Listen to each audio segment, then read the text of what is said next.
Yan, that's my Tita Nene. The newest joiners.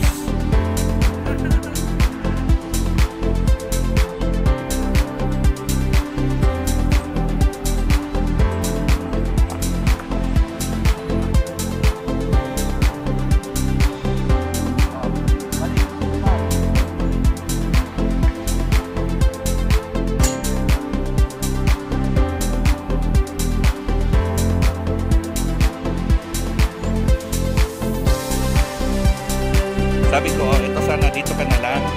Pag masyadong malamig yan, ganda yung mag-iihat nila.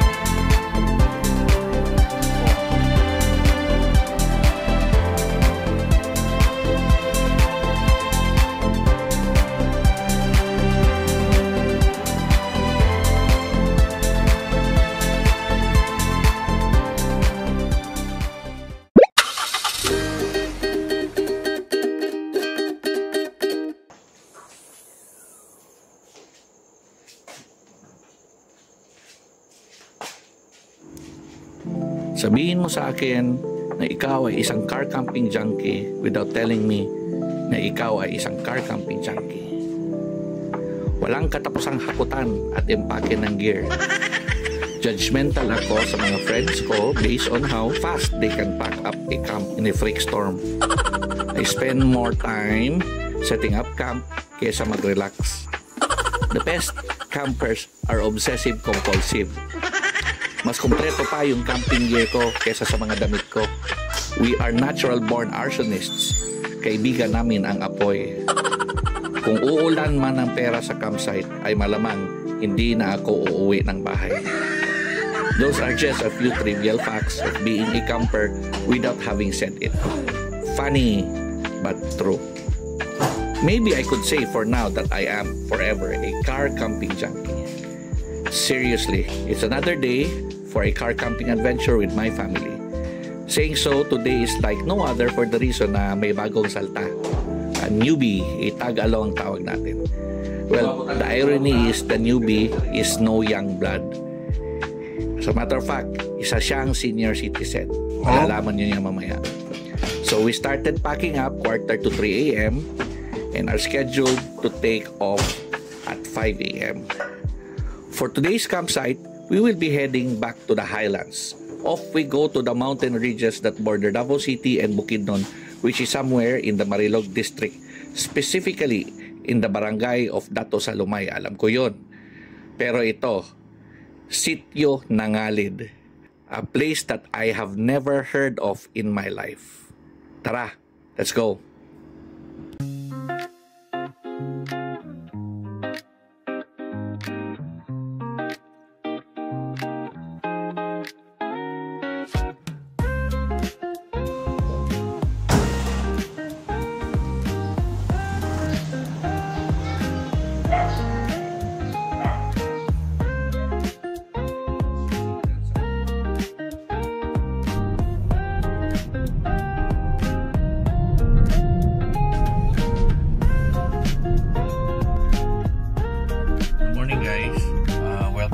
Adventure here at Kuya Mac Family Adventure Vlogs. For now, we're heading to may dadaanan muna kami somewhere sa may Ecoland, and we're taking the coastal road. Yung dadaanan namin, first time sasama sa ganitong klaseng trip. Senior citizen pa talaga. Actually, she's quite parang na rin, naging second mom ko na ito kasi lumaki ako sa kanila.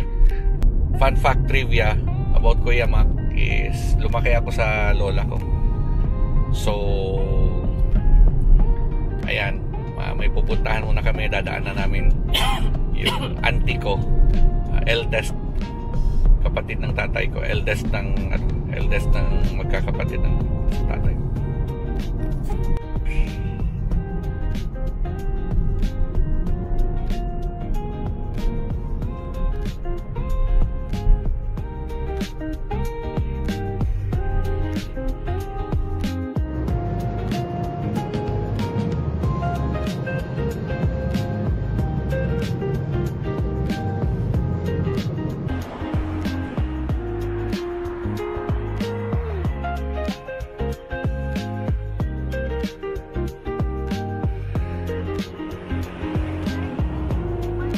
Cortina? Where is that bag? Cortina ka? Okay, Yan, that's my Tita Nede. The newest, joiners. Yan, that's my Tita. Siya yung sinundot namin doon kanina sa, Ecolan. So, tingnan natin kung she's gonna survive this adventure. Okay? And si Maggie andun na sa mga bata. Hala. You want to be like Tito Ang? It's a very expensive hobby.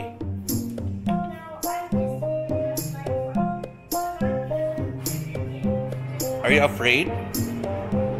Oh. You hold properly. Ah. Look at the jet. The engine, not the jet.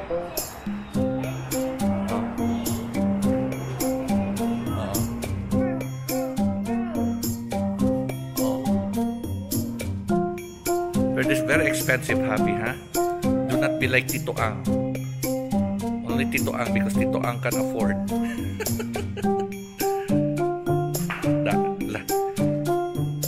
You're giving mommy a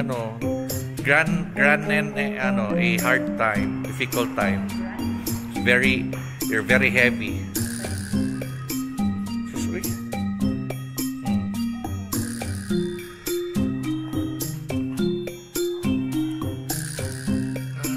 The breakfast is good.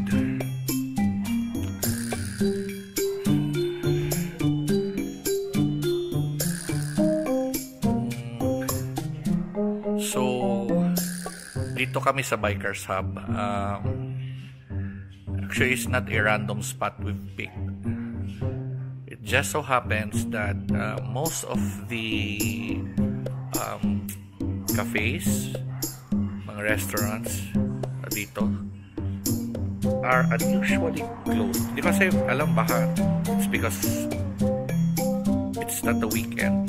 It's the regular weekdays. Hindi masyado matao. We've been to Kaizen and Mohicans. They're puro close pa sila lahat. Oh, shout out kay Motoholic Andrew.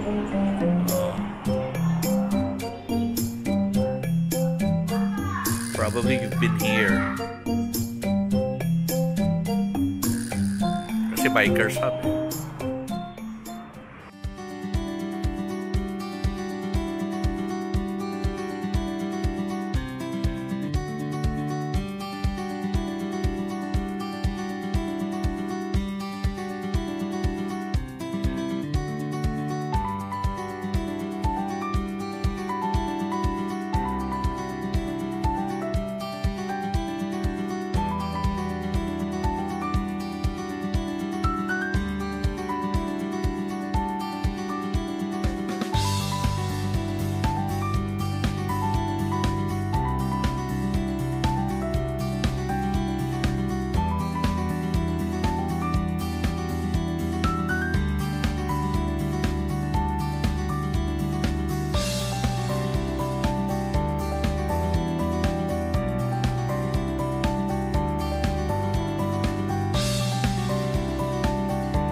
Touchdown!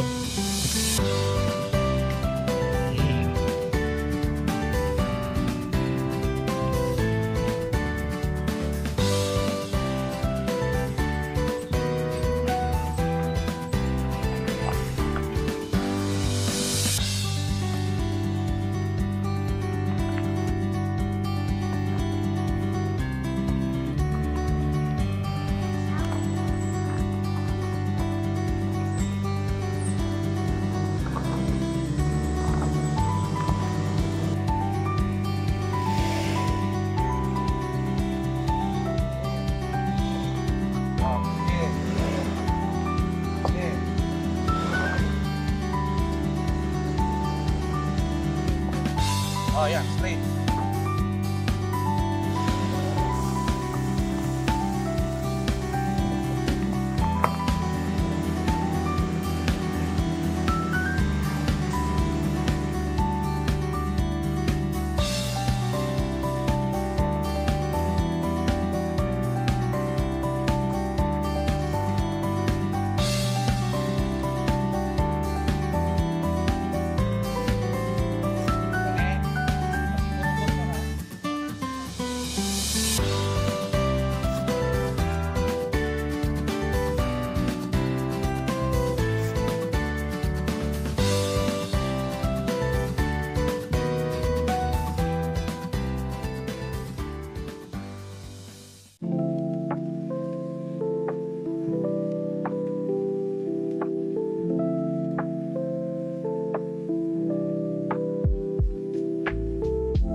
Watch your step.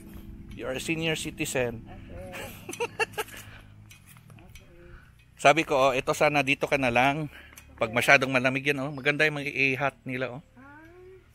Dyan? Oh. Ayaw ako kasama baka may mga... Kay, mabungog ka yun kay Maggie.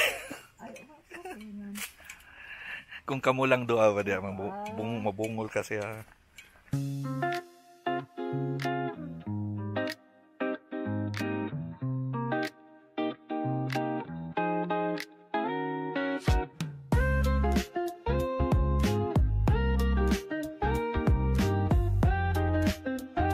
We're heading to the main place or the main site right now, and kasama ko si Tita Nene, ang dakilang senior citizen na nag-joiner sa amin.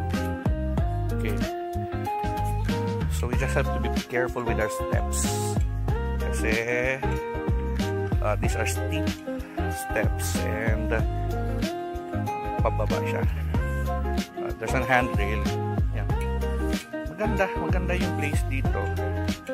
And it's gonna get better siguro sa gabi kasi lalo na sa umaga pag malamig na malamig. Ngayon malamig, kahit pa init nga, yung breeze has a chilly, it's quite chilly.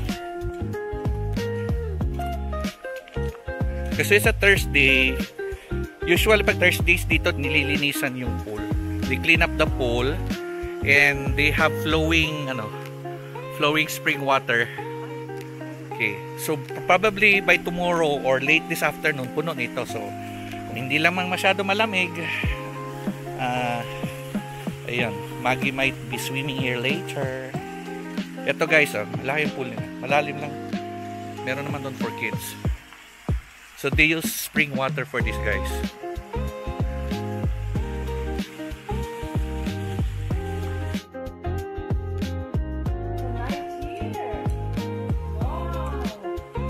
So this is the restaurant area.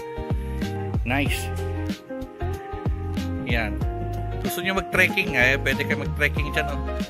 Mahilig sa trekking. Akyatin niyo 3 bundok dyan. Okay.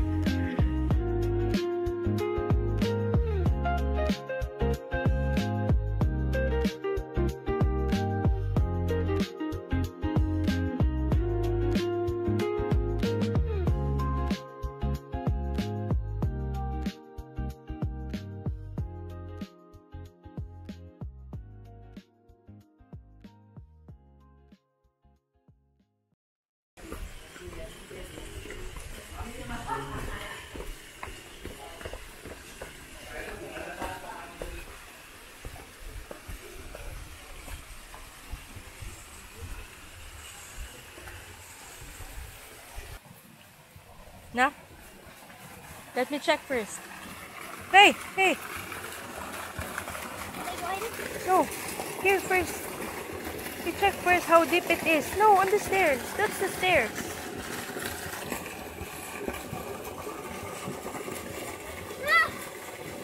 I told you.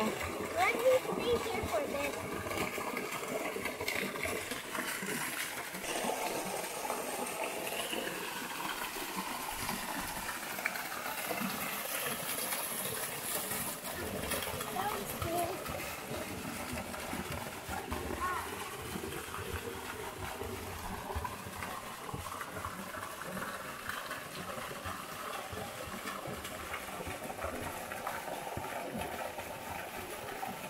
You swim.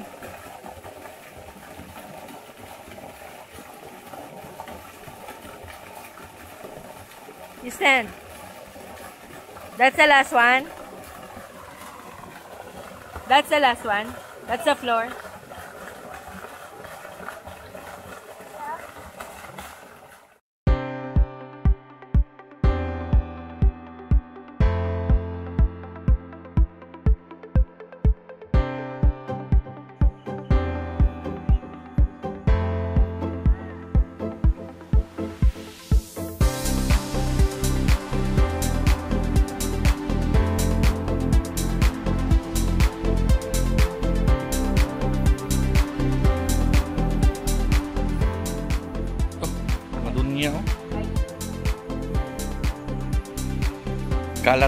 Makalat pa ang camp.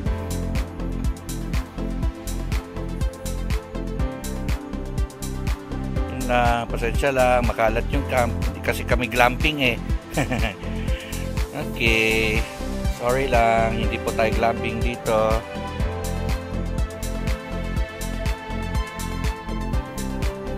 Tapos na, nakaset up na kami.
Is it cold, Maggie? Do you feel cold?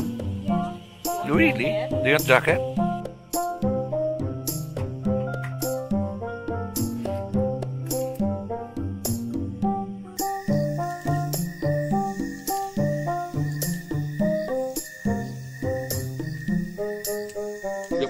Hindi na ba ipatong yung mga hindi ka mag-iisod. Kaya po, hinahangay!